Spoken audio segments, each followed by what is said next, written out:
Tinha uma princesa refinada, no império praticamente do rei, que ele cuidava bem dela, e ela, por um motivo ou por outro, ela vê um homem, um camponês simples, rústico, e ela resolve que, bom, vou casar com ele. E eles casam, mas o camponês é um bom homem, mas realmente ele era um pouco assim, rude, um pouco rústico, não sabia bem. Então, quando chegou a primeira oportunidade que ele teve, ele pegou e trouxe um presente para a donzela, para a princesa. E ele pegou o melhor que ele tinha do seu saco de batata. E ele pegou e chegou e deu um saco de batata para ela. Ela recebeu o saco de batata, ela reconheceu a boa vontade. Vocês devem realmente concordar comigo que talvez ela não era o que ela esperava. Não era totalmente, né? E passou e chegou o aniversário dela. E quando chegou o aniversário dela, ele chega em casa todo sorridente, e lá e taca um saco, e no saco tem uma galinha, e ele dá a galinha de presente para a princesa. A princesa novamente, ela sentiu que havia alguma coisa que não estava satisfazendo, apesar dela gostar, talvez, de desfrutar um pouco isso, mas não estava satisfazendo a sede que ela tinha pelo desejo que ela esperava encontrar com esse matrimônio. Vocês têm que saber uma coisa: a nossa alma vem aqui nesse mundo para poder se elevar, realmente virar uma coisa nobre. O homem vem aqui com matéria-prima, ele tem que se trabalhar, ele tem que realmente se esforçar para ser alguma coisa. Em vez disso, a gente oferece para ele umas 2 por dia um hambúrguer, um showzinho de televisão, sabe o que? Um BMW, às vezes tem isso. E isso daqui realmente acaba não satisfazendo essa nossa alma. Vocês têm que saber uma coisa: não tem nada mais frustrante que chegar lá em cima depois de 120 anos e da gente ver que a gente não é aquilo que a gente podia ser. A gente, com as nossas ferramentas, é frustrante. Por isso, Hashem, na sua bondade infinita, deu pra gente 7 vezes 7. 49 dias entre Pessah e o recebimento da Torá, que é Shavuot, para a gente refinar as nossas características, para a gente se trabalhar e virar o que a gente chama um mensch, virar alguém. E hoje nós vamos falar de 2 personagens. São 7 semanas, cada semana representa um personagem e uma característica. E durante a semana, nos dias se misturam uma característica de o personagem principal mais o personagem que está com ele. Os personagens são Abraham, Yitzhak, Yaakov, Moshe, Aaron, Yosef e David. A gente falou semana passada sobre 3, que é Abraham, Yitzhak e Yaakov, e hoje nós vamos falar sobre Moshe e Aaron. Moshe tem uma característica que é chamada Netzach.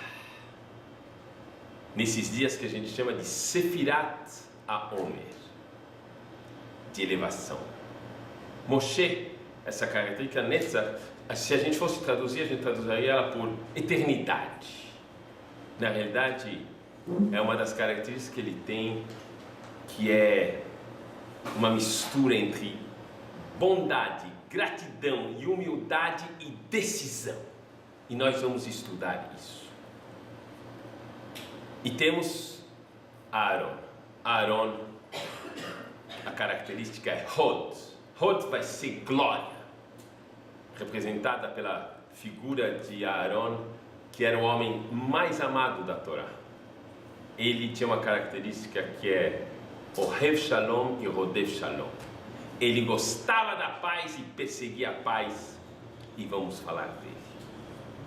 Hoje eu vou falar para vocês da joia quase roubada, dos 2 cavalos, do grande caminhão e da pergunta direta. E começo para explicar para vocês. Tinha um ladrão especialista e ele estava vendo uma joalheria que ele estava de olho já faz algum tempo. Era em Paris, sabe aquelas Place des Vosges, tem umas coisas assim, tem umas joalherias incríveis. E ele está de olho no chefe, no patrão, no dono que está para sair da joalheria. E ele vê que o dono separa uma joia especial, que é ela muito valiosa, e coloca no seu attaché case, na sua maleta. E ele fala: esta joia vai ser minha. E ele começa a seguir o dono, mas de uma maneira assim bem discreta. E ele vê que o dono da joalheria está se dirigindo até a estação de trem. E vai, ele compra também o mesmo lugar, mesmo destino, e o ladrão se senta do lado do dono da joalheria. Ele se senta, Sr. Roger, ele chama. Ele senta do lado do Sr. Roger e ele espera, ele está de olho na maleta, a maleta está lá em cima. Ele calmamente finge que está dormindo e espera o grande momento. Ele espera o momento que o Sr. Roger vai tirar uma soneca.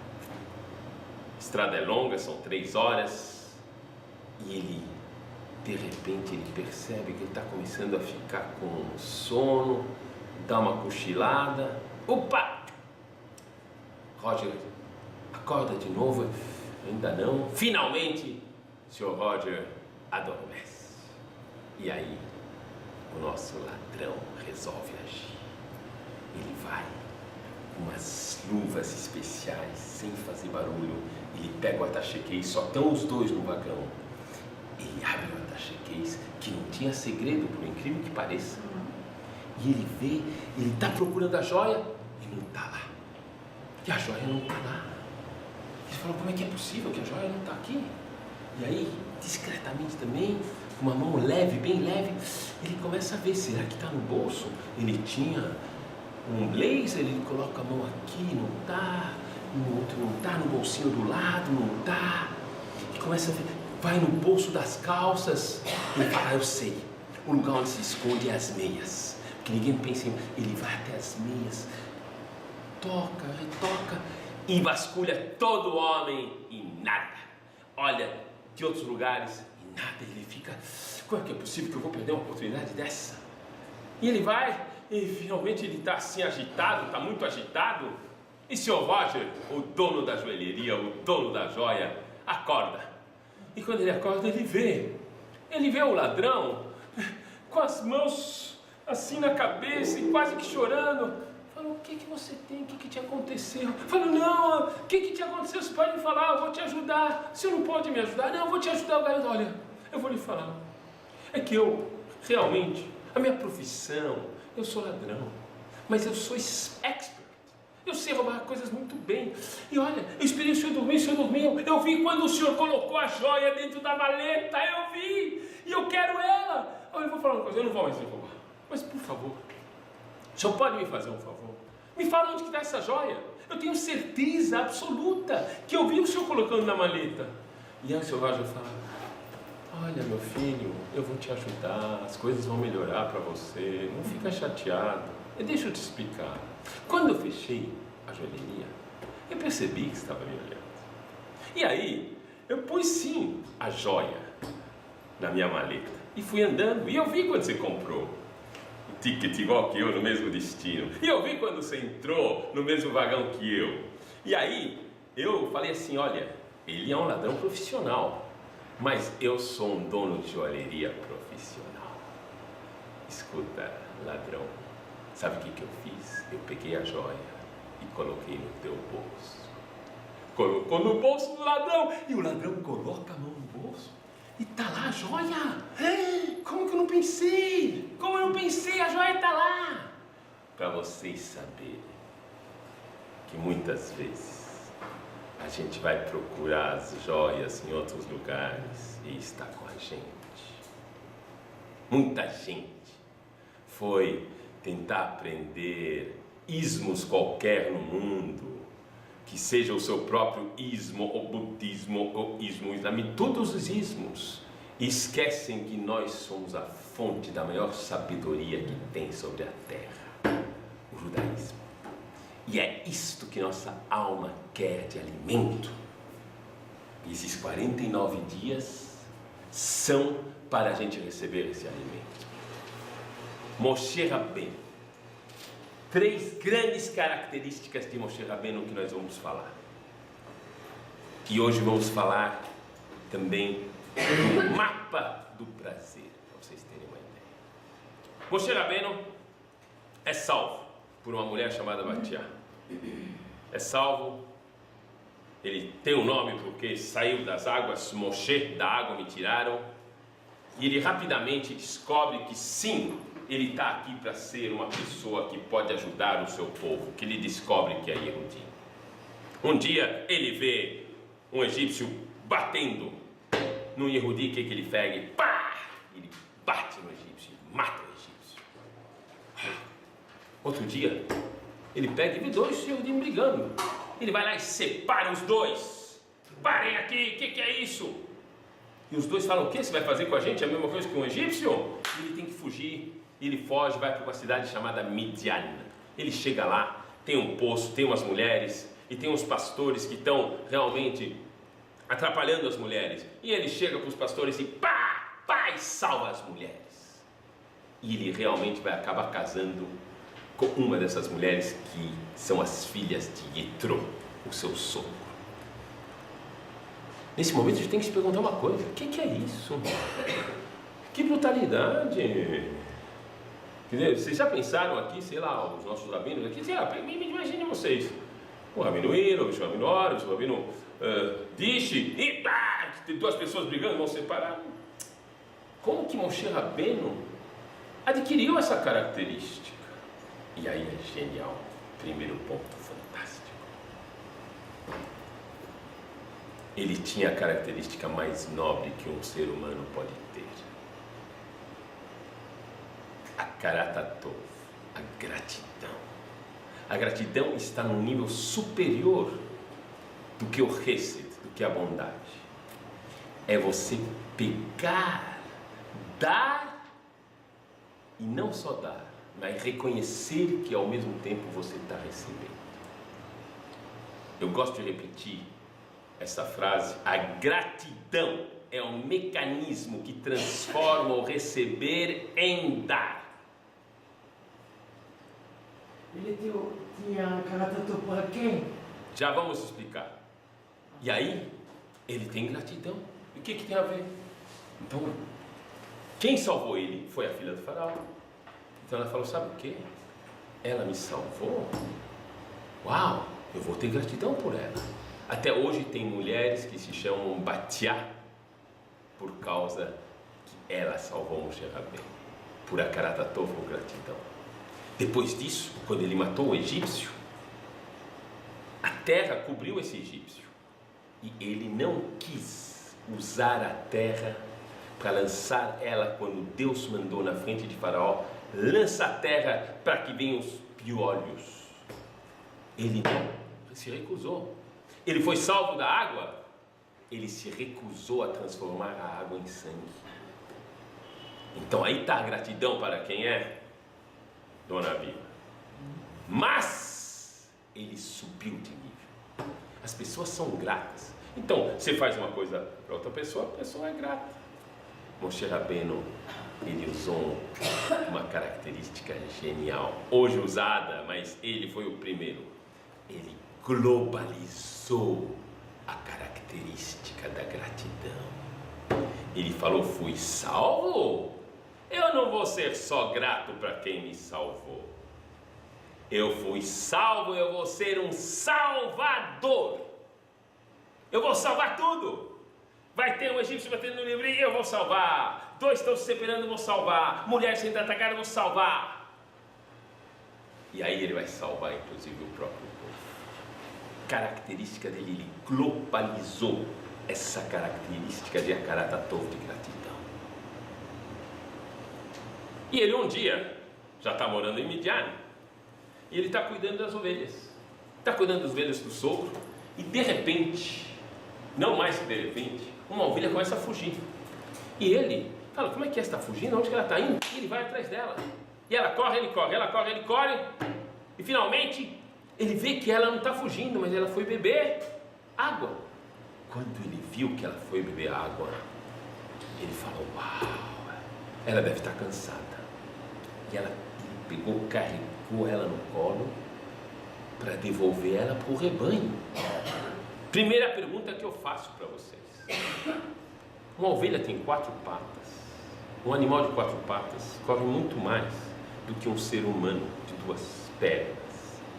Quando correu até o riacho, quem estava mais cansado? Moshe Rabbeinu ou a ovelha? É óbvio que o homem estava mais cansado. Apesar disso, Moshe abriu mão dos seus interesses pessoais para cuidar do seu rebanho. E nesse momento, e eu quero agora que vocês prestem atenção, nesse momento, ele voltando com a ovelha carregada no colo, ele está andando, quando de repente ele vê uma coisa incrível. Ele vê do lado uma sarça ardendo, e a sarça está ardendo e não está se consumindo. Então, nesse momento, vai acontecer uma coisa extraordinária. Moshe Rabbeinu para e fala: que incrível, essa árvore está pegando fogo e não está se consumindo? E nada por enquanto. E aí ele fala uma coisa a mais, ele fala: eu preciso ir ver o que está acontecendo. E Moshe Rabbeinu vai ver o que está acontecendo. E aí, uma voz fala: Moshe, Moshe, o lugar que você está pisando é sagrado, tira o teu sapato. E nós vamos analisar agora aqui. E Hashem vai falar com Moshe e vai escolher ele para ser o pastor que vai realmente liberar o rebanho que é Israel de Hashem. Só que eu quero entender alguma coisa com vocês. E este é o ponto que nós vamos aprender. Ele voltou com a ovelha, quer dizer que ele é um pastor, e ele realmente cuida do rebanho. Sim ou não? Está provado, ele estava mais cansado e cuidou. Por que Hashem não falou com ele nesse momento? É uma pergunta, não é? Olha, já. E não só isso. Ele chegou. Eu queria testar ele. Testar em quê, dona Viva? Por favor, está aberto o debate. Por favor. Aquele negócio de Sne, quando ele não foi consumado, tinha muita gente que passava lá e ninguém se interessava. E aí? Ele se interessou. Na realidade, eu vou lhe explicar, a senhora está parcialmente certa, porque não é que tinha muita gente passando, só foi ele, mas Tinha bastante gente. ele se interessou. Efetivamente é quase, mas não é isso, porque ele se interessou e chegou, e ele verbalizou, ele falou: uau, que fenômeno estranho, o arbusto está queimando e não está se consumindo. E Hashem não falou com ele, então não está certa a sua teoria.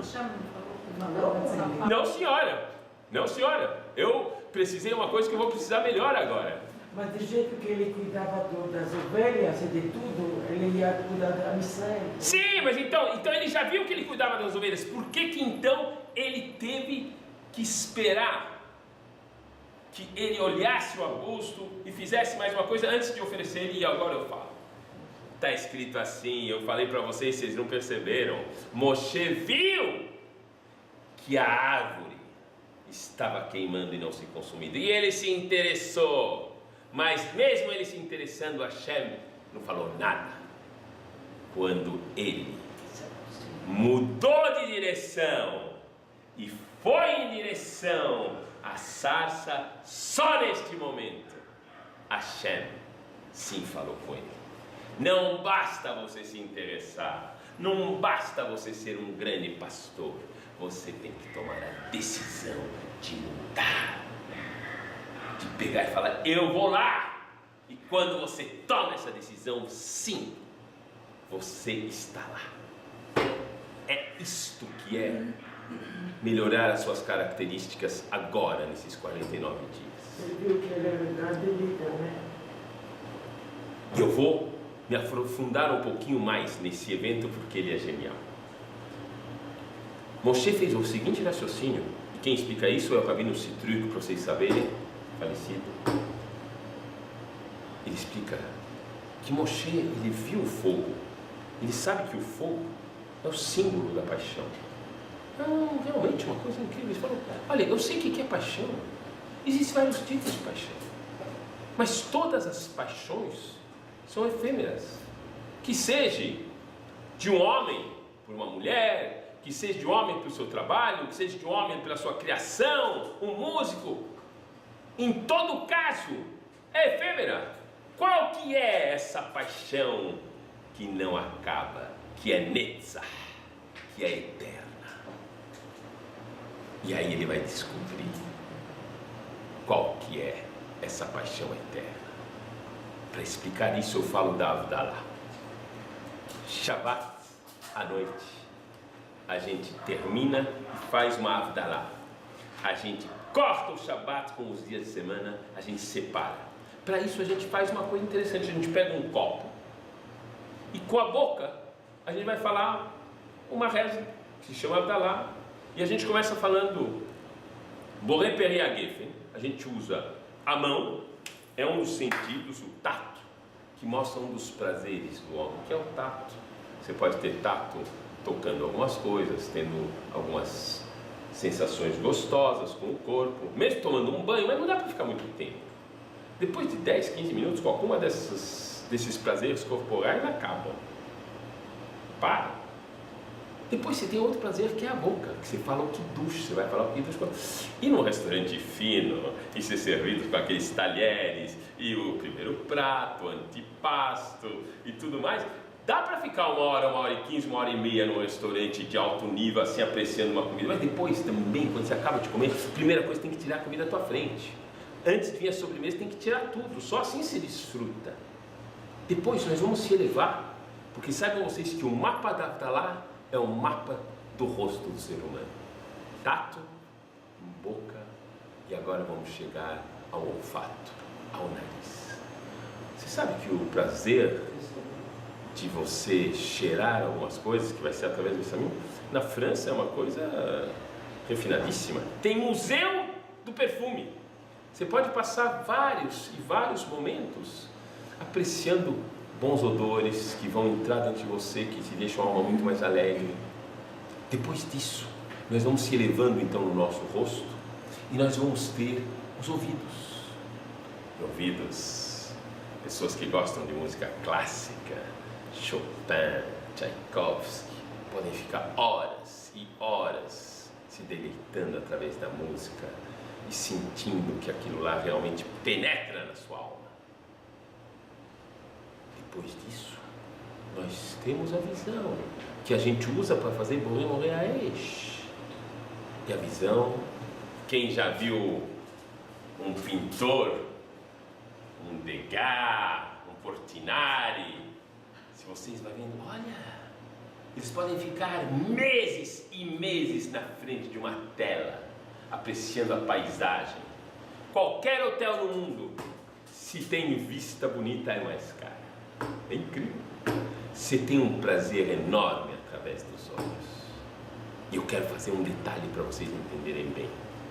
O olho é a fronteira entre o material e o espiritual.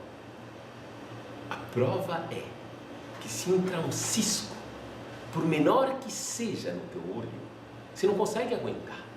Em qualquer lugar do corpo, até na boca tem um cisquinho, tem uma coisa na orelha, não tem problema nenhum. No olho é impossível. Não dá para aguentar nada de material. Pra vocês se entenderem bem, sabe como é que a gente fala pele em hebraico? Or. Com aí. Vocês sabem como é que a gente fala luz em hebraico? Or. São as mesmas, praticamente, palavras, os mesmos sons, só que um é or e outro é or. Um tem Ain e o outro tem Aleph. Ain quer dizer olho. Para você saber a diferença entre a matéria e a luz é o olho.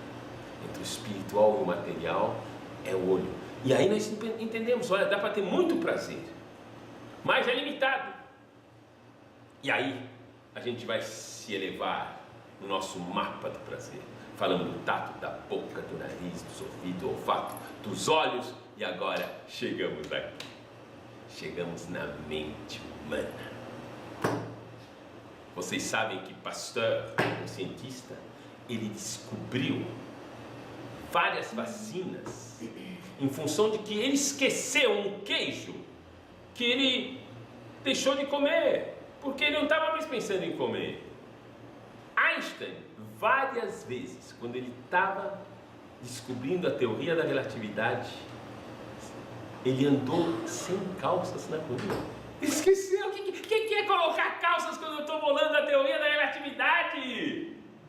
Você pode ficar uma vida inteira baseada no teu espírito, na tua mente. Só que também aí, nós vamos chegar depois de um grande tempo a um limite, que a maioria dos seres humanos, eles têm o maior prazer com isso. Mas tem um passo além, que é a espiritualidade de você conectado com o seu Criador.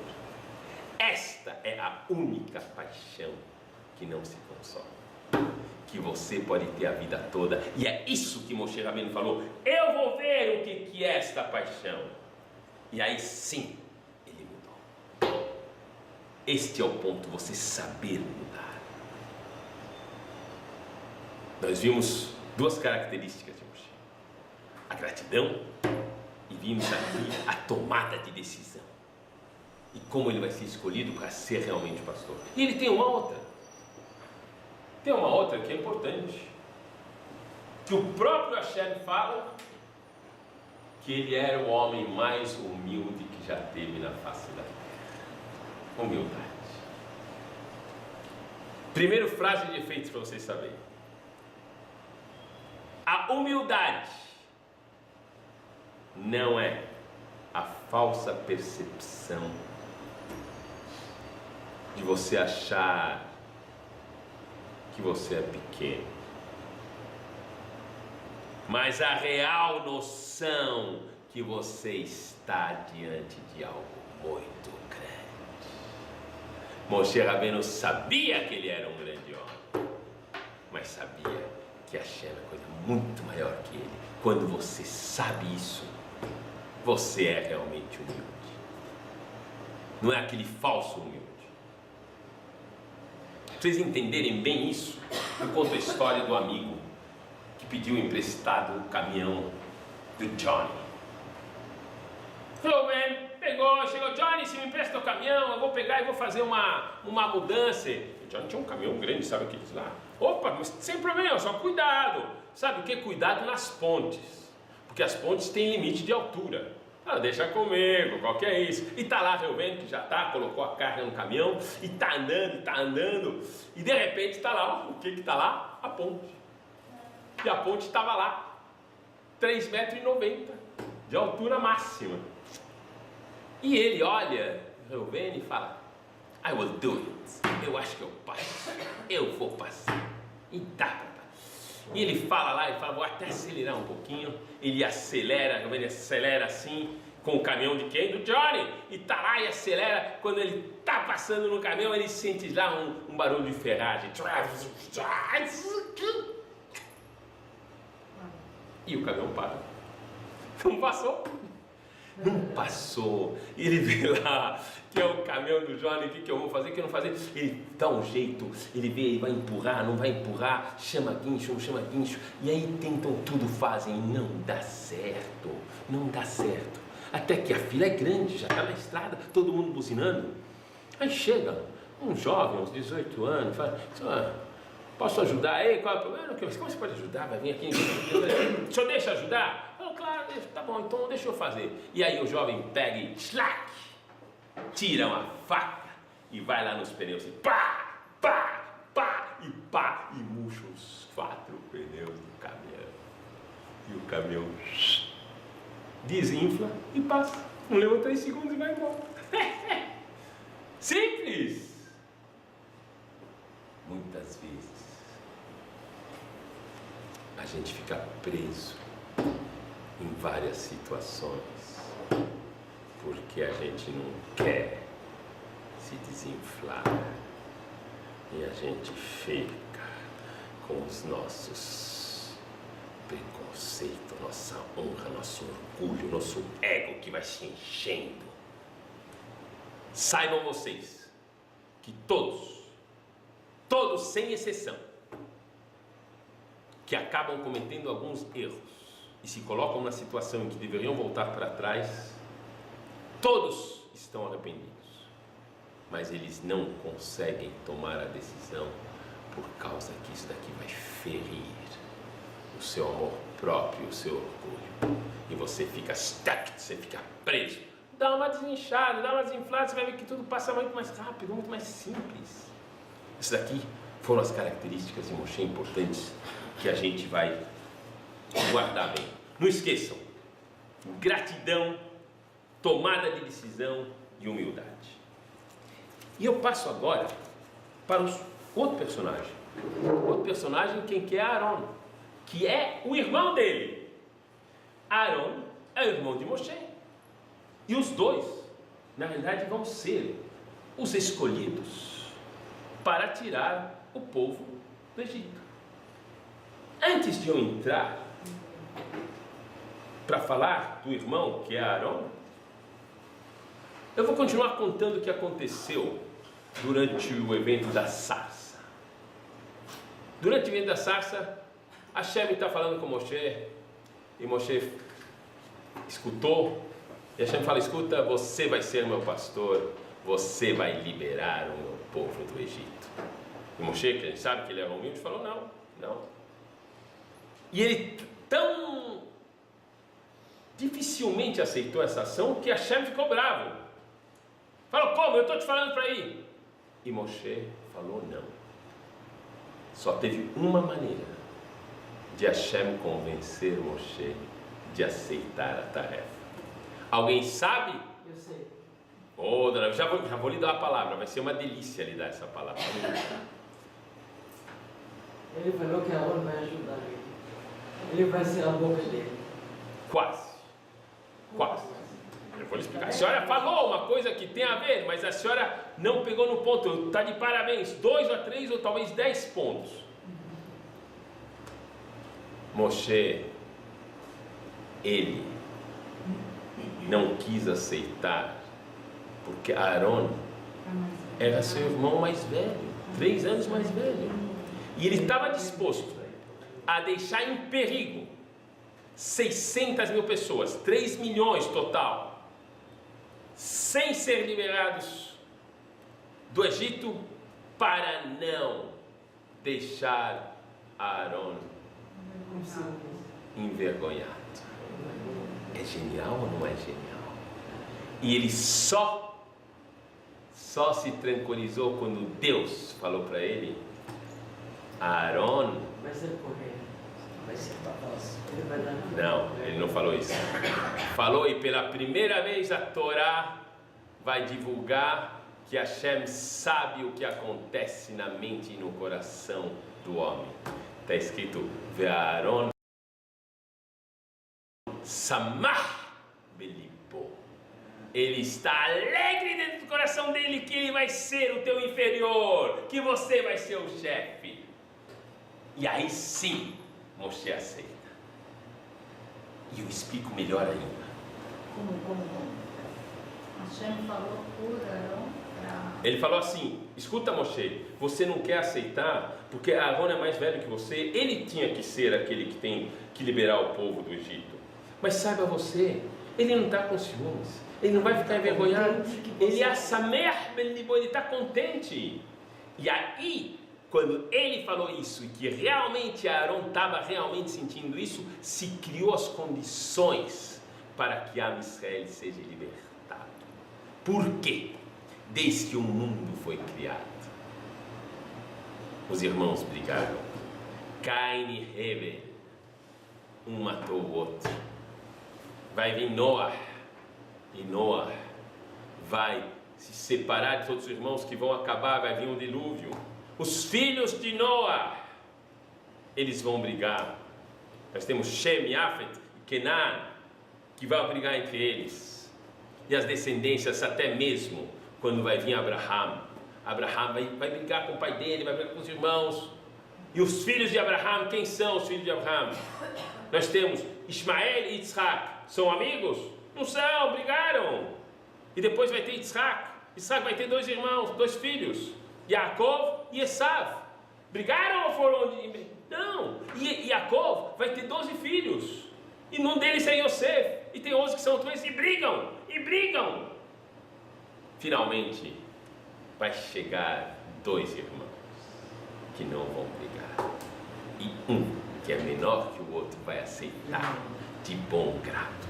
Isso vai criar as condições para que o povo seja libertado.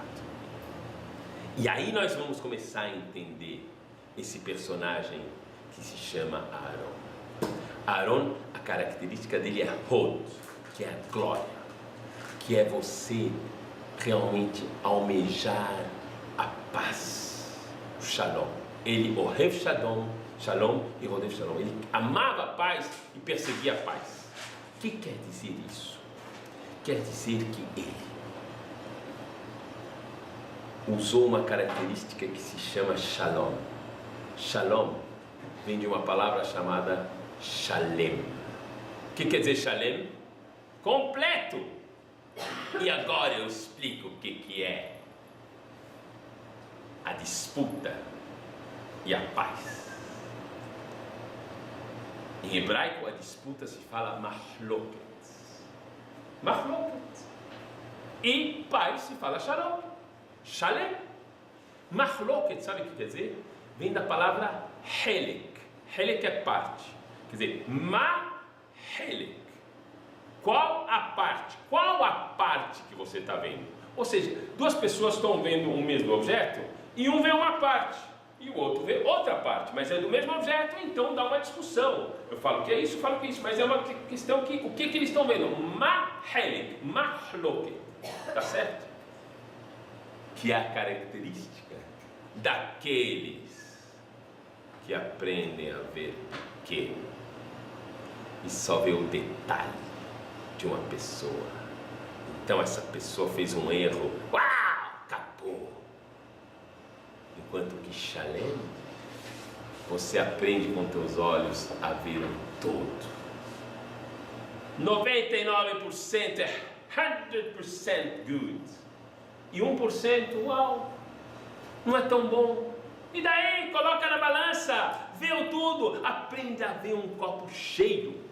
Aprenda a ver o lado bom das coisas. Aprenda a ver a pessoa com tudo que ela representa, a influência que ela faz em todo mundo, nos filhos, nos pais, nos amigos. Tudo, não só no que você acha que ela fez de errado. Mahloket, que só vê o Helek, que só vê a parte. E Shalem, que vê o tudo. Isso é Aaron. Você saber perseguir a paz. Para isso daqui, você precisa entender que tudo que te acontece vem de Hashem. Qual era a técnica que ele usava, Aaron? Ele usava uma técnica chamada o poder da fala. Tinha 2 pessoas brigadas, Shimon e Levi. E Shimon e Levi estavam brigados realmente com aquelas coisas, aquele rancor, aquele ressentimento interior que não deixava as pessoas viverem. Então ele chegava com a Shimon, falava: Shimon, você não vai ter ideia, Levi está sofrendo pelo fato que ele brigou com você. Uau, se ele pudesse voltar atrás. E aí o que ele fazia? Ele ia para Levi e falava: uau, você não sabe, Shimon, como ele está triste, ele gosta no fundo de você, ele achou uma coisinha, vocês brigaram por tudo, mas no todo ele gosta muito de você. Isso fazia com que dentro deles, de cada um, o lev, o coração, começasse a se amolecer em relação a outra pessoa. Essa técnica foi verbalizada pelo homem mais sábio que já teve na face da terra, Shlomo HaMelech. Shlomo HaMelech falou assim: Kamaim panim la panim, ken levadam leadam. Quer dizer, traduzo, conforme a água reflete um rosto para um outro rosto, o coração do homem reflete o coração de outro homem. Ou seja, quando você está frente a frente com o teu rosto na frente de alguém, você sorri, a pessoa vai sorrir. Podem fazer a experiência. Mesmo a pessoa mais carrancuda, você chega lá e fala, e ela não vai conseguir, não. Eu já fiz a experiência, estou falando sério, não estou brincando. Tinha um porteiro uma vez que ele acabou liberando o sorriso, lá rasgou o sorriso. De passagem, eu gosto de falar a frase que eu mais gosto de falar sempre, eu vou aproveitar e falar aqui. O sorriso é uma pequena curva que endireita muitas coisas, para a gente sempre guardar isso daí. Lembrem bem, ele falou assim: da mesma maneira que uma face reflete a outra face, tem uma coisa mais profunda, que o coração do homem, por controle remoto, consegue atingir o coração de outra pessoa, de outro homem. Ou seja, se você estiver chateada e ressentida com alguém, que você tenha brigado, que você não gosta, se você exercitar o teu coração e fazer com que ele aprenda a gostar daquela outra pessoa, você vai atingir por controle remoto essa outra pessoa. E qual a técnica para poder fazer isso? Eu expliquei para vocês. A técnica é o shalem. Aprenda a ver as coisas boas da outra pessoa e não as coisas ruins. Tenta esquecer as outras. Só vê as coisas boas, mesmo se você nunca mais quer ver essa pessoa. Mesmo se tudo... Você atingindo o teu coração, quem vai ter o benefício é você. E eu quero repetir. Tem que pensar em Kav Zehut, sim senhora, não só em Kav Zehut. Eu vou fazer uma coisa, ela fala assim que tem que pensar para o bem. A dona Viva aqui falou uma coisa muito importante, que nós temos que sempre julgar para o bem. Mas o que eu estou falando é muito mais forte que isso. Julgar para o bem é assim, olha, eu sou 100% e aquele cara lá ele fez coisa errada. Eu vou julgar para o bem. Eu vou dar para ele a chance de julgar para o bem. Não é isso, dona Viva. Sabe o que é?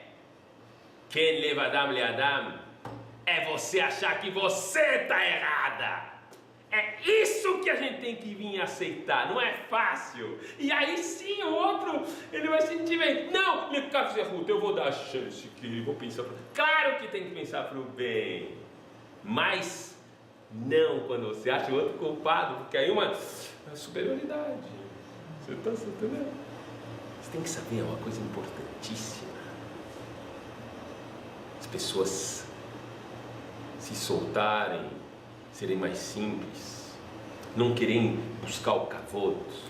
Uma das coisas que Aaron abriu mão é o kavod, é a honra. Duas histórias em relação ao kavod que são geniais. Tinha numa yeshiva em Bnei Brak, um rabino que falou: olha, nós vamos parar de querer o kavod e vamos a partir de agora reconhecer que nós não somos nada. E aí os alunos gostaram, eram uns 20, 30 alunos de altíssimo nível, e todo dia de manhã eles começavam, antes da reza, eles falavam: eu não sou nada, com kavaná, sabe assim, eu não sou nada. E aí depois vinha a reza e fluía muito bem, porque todo mundo sabia que eles não eram nada. Então, quando a pessoa não é nada, flui a reza, sabe? Porque você vai direto, e a Shem entra, sabe? Você tem acesso direto, um link online. Online. E aí um dia chegou uma pessoa nova, um novo. E aí ele chegou e ele viu que as pessoas estão lá, todo mundo falando: eu não sou nada. Aí ele também falou, e começou a falar: eu não sou nada. Aí um deles que estava lá: o quê? Você acabou de chegar e já vem falando que você não é nada? Que é isso? que é isso? No fundo as pessoas falam, não sou nada, mas eles estão muito além. Segunda história para vocês entenderem bem. Está escrito em Pirkei Avot, que a gente tem que ler agora esses dias, que quem é a pessoa honrada? Quem é a pessoa que merece o kavod? E está escrito que aquele que persegue o kavod, a honra, o kavod foge dele. Mas quem foge do kavod, quem foge da honra, das honrarias, o kavod o persegue. E aí tem um rabino que está explicando isso daqui para uns alunos que estão assim bem em altíssimo nível já também. E ele fala, não, quem foge do kavod, o kavod persegue. E aí uns alunos falam, olha rabino, eu vou lhe falar a verdade. Eu gostaria de contestar isso. Falo, por quê? Olha, porque eu, sinceramente, eu fujo do kavod. Eu fujo do kavod o tempo todo. E eu não estou vendo o kavod da honra me perseguindo. Aí chegou o rabino e falou, não, eu sei, eu entendo muito bem a sua posição. Eu sei que você foge, você corre. Mas enquanto você está correndo e fugindo dele, você fica olhando para trás para ver se ele não está vindo. Para ver se ele não está vindo, eu estou fugindo. Isso daqui não é fugir do kavod. Vocês entenderem bem. Eu preciso que vocês entendam o que é essas características que nós temos para a gente se aperfeiçoar. Que as coisas acontecem como tem que acontecer, acontece. Eu faço um pequeno resumo e conto para vocês uma história final.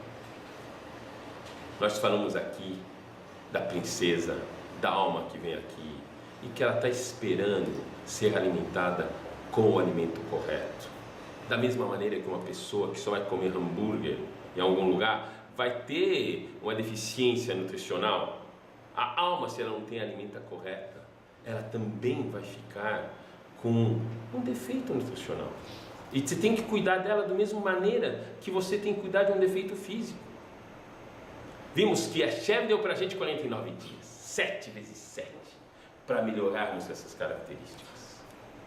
Temos a bondade de Abraham, temos o rigor de Yitzhak, temos o Emet de Yaakov, a Torá, temos, agora que vimos hoje, Moshe, com as 3 características principais dele, que é o Akarat Tov, a gratidão, a tomada de decisão, indo para a sarça, e a humildade. E temos o irmão dele, Aaron, que abriu mão para deixar o seu irmão ser o primeiro.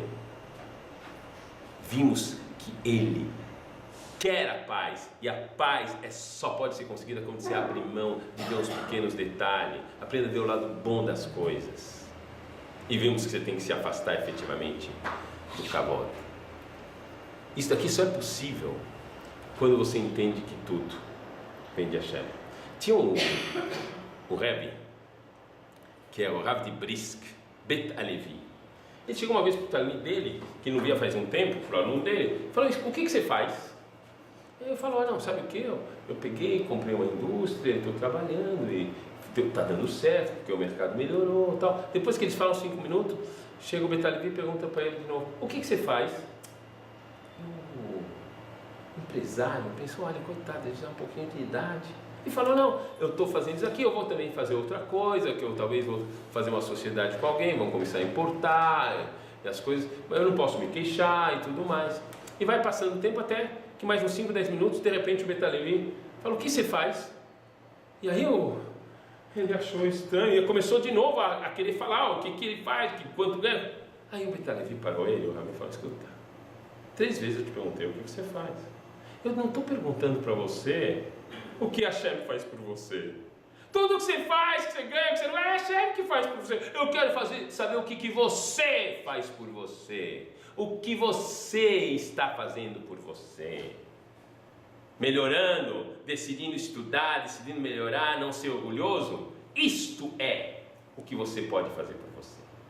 E para aprender que tudo vem de Hashem, eu conto a história inacabada. A história não acabou. Na Rússia, um grande fazendeiro tinha 2 cavalos lindos. Lindos. Uma vez eles estão pastando, quando de repente vem um urso e assusta os cavalos. E os cavalos fogem e vão embora. E todos os cidadãos da cidade foram até esse fazendeiro e falou, escuta, faz mal, as coisas, o senhor teve uma grande perda. E sabe o que ele respondia? Respondeu, a história não acabou. Opa, a história não acabou. E aí, 2 semanas depois, voltam os 2 cavalos com mais um que era um cavalo selvagem. E aí ele agora está com 3 cavalos. E agora ele está com 3 cavalos. E aí todo mundo vem felicitá-lo, olha, parabéns, que você está agora com os 3 cavalos. E aí o que ele respondeu? A história não acabou. A história não acabou. De repente o filho dele resolve andar nesse cavalo selvagem. Resolve andar nesse cavalo selvagem. E o cavalo selvagem, ele era um bom montador, um bom cavaleiro, mas de repente ele dá um pulo e pá! E o filho cai e quebra a perna. Quebra a perna e todo mundo vem consolar então o fazendeiro. O que ele fala? A história não acabou. 1 semana depois, vêm os soldados do exército russo, que eles estão vindo para pegar o filho, para ele ser convocado para ir para uma ação militar com os soldados. E quando eles veem que ele está com a perna quebrada na cama, não podemos pegá-lo. E nesse momento, só nesse momento ele falou: agora a história acabou. Tudo que se faz é pro bem. Pra vocês terem uma ideia, história verídica. Uma menininha do senhor Cohen, nos Estados Unidos, vai num camp. Sabe o que é um camp? Quando tem férias. E no último dia, ela acaba quebrando as pernas. Cai de um brinquedo e o pai, o senhor Cohen, fica furioso. Ele resolve que ele vai processar o camp. E ele vai. Começa, o diretor do camp falando: olha, espera um pouco, não faz isso agora. Por quê? Espera um pouquinho. As coisas vão ser mais... E ele convence ele. E passam-se 3 semanas que ela estava com o gesso e é o dia que vai se tirar o gesso. E ele vai com ela no hospital, menina pequena, ele gosta dela.